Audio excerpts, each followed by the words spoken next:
Greetings and salutations. It's a beautiful morning, doing some morning ink work.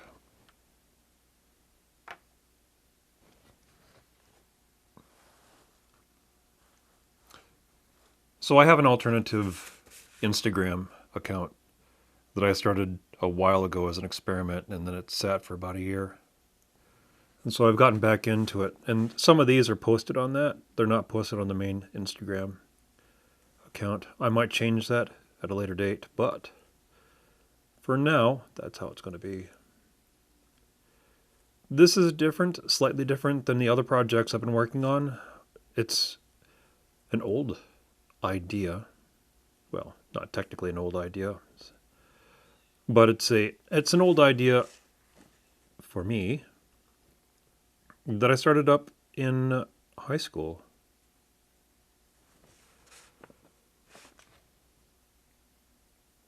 So one of my earliest experiences with science fiction was when mother and father would say, "Son, go to bed. It's too late. You can't be up at this hour."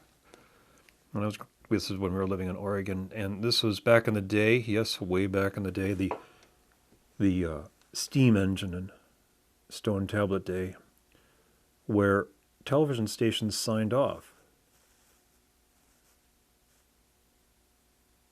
And I caught a glimpse of one of the sign-off, because I always had this little animation. Well, some stations had this little animation montage before they would sign off, and this one station had this spacecraft going over the surface of the moon. And I was transfixed by it. And being young and dumb, I thought it was going to be some cool, clever TV show. And so I obsessed over this, sneaking around corners, trying to get a sight of what this was, this fascinating, awesome sci-fi space story. And I would find out that it was just a little montage before the television station signed off. Imagine my disappointment. But it became kind of an obsession. The other advent of the obsession with science fiction was when Star Wars first came out. There's a drive-in theater on the outskirts of Roseburg, Oregon. But there was also another indoor, when the weather was really bad, an indoor theater, and that's where I first saw Star Wars. And that started my obsession with sci-fi.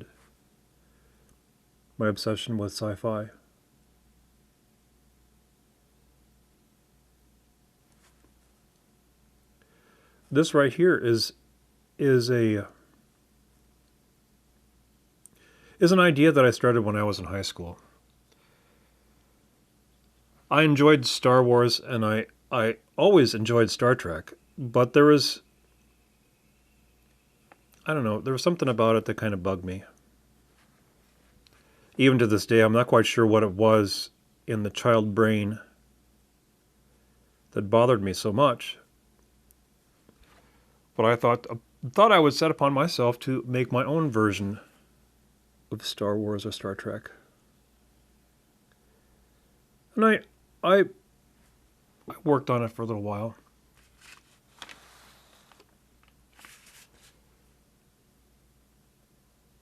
Writing little short stories on a cast steel Royal typewriter. Thing was huge and heavy.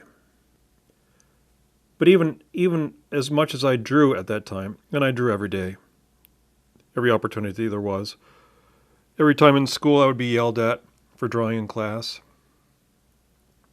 I made it a contest to see how many check marks I could have next to my name on the chalkboard. But it never occurred to me to draw comic books. Not until later. Not until I discovered Akira. It was Akira. But that was the colorized version of Akira. I can't remember what exactly it was. the publisher that was publishing it, but it was they were short anthologies and they were colorized. The true magic of Akira wouldn't be until I discovered the black and white. That was a revelation. But the premise behind this is the attempt at making it more grounded. I mean, that's not the point of science fiction, really, is it? I mean, that's not the point of Star Wars or Star Trek. Star Wars and Star Trek, they're fantasies. They're not so much science fiction, but they're fantasies. And they have their own little pieces of drama in the storyline, and their plots and their intrigues, and that's all fine and dandy. But there was always something that was missing. And I didn't really notice it. Really, what was the thing that bothered me so much about Star Trek and Star Wars until I saw the J.J. Abrams relaunching of Star Trek. And they're entertaining movies. I think they should have been titled Space Boy and His Wonder Friends. Because they just there's not the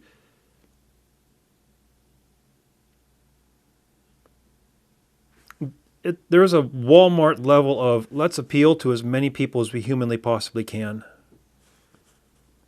in the reboot of Star Trek. And that's always kind of annoyed me.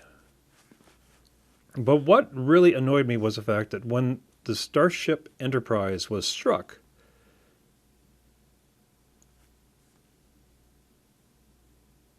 you saw these bodies of these Starfleet officers being blown out.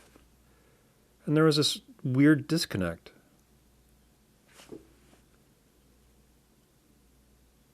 Because if you think about it, these were co-workers, these were friends, these were compatriots.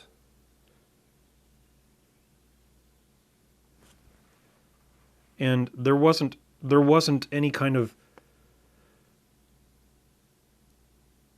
regard or reflection on the deaths of these people as they're being blown out the airlock.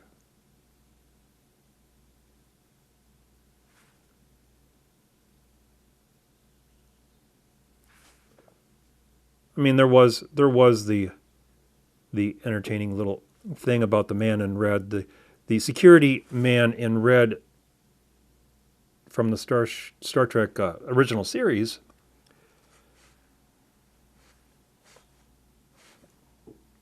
But just the idea that you'd have all these hundreds of people being blown out into space, instant death, and how offhanded those deaths were treated in the movie. And so I guess that's, as I'm rambling on here, that's one of the things I wanted to delve into with this, as an anthology of short stories of people exploring space and the impact it is on their lives. That they're basically flying in tin cans. And it's instant death. If something messes up, something breaks, something is broken, something fails, it's basically instant death. There are no parachutes. It's not like you can float in shark-infested waters and hope that the shark doesn't find you appetizing. It's instant death.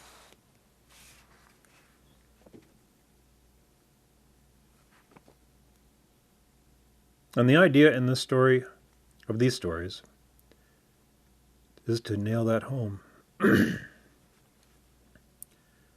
That there is a great cost to space travel.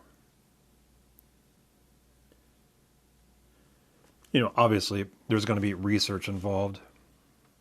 But that is not going to be the core of the story. Because it is science fiction. And I'm not out to write